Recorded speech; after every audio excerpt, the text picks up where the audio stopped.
god Apollo falls madly in love with Daphne, who's a water nymph, but she's a sworn virgin. She doesn't want to have anything to do with him. So she goes running off to her father, who's also a god. He's a river god called Peneus, and he turns her into a laurel tree to save her from Apollo. And Apollo's devastated. So you probably noticed, like in Rome, they put those little bits of leaf behind their ears. That comes from Apollo.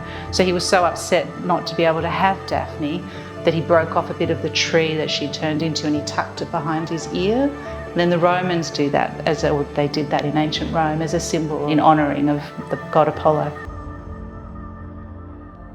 So it came from that. So the whole collection has got this sort of foliage shape, which almost is reminiscent of those leaves that the Romans would put behind their ears in reverence to Daphne.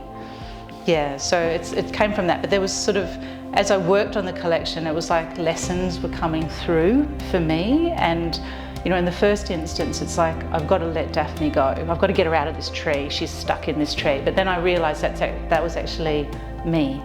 My feelings of being stuck were being, you know, sort of mirrored by her and her situation.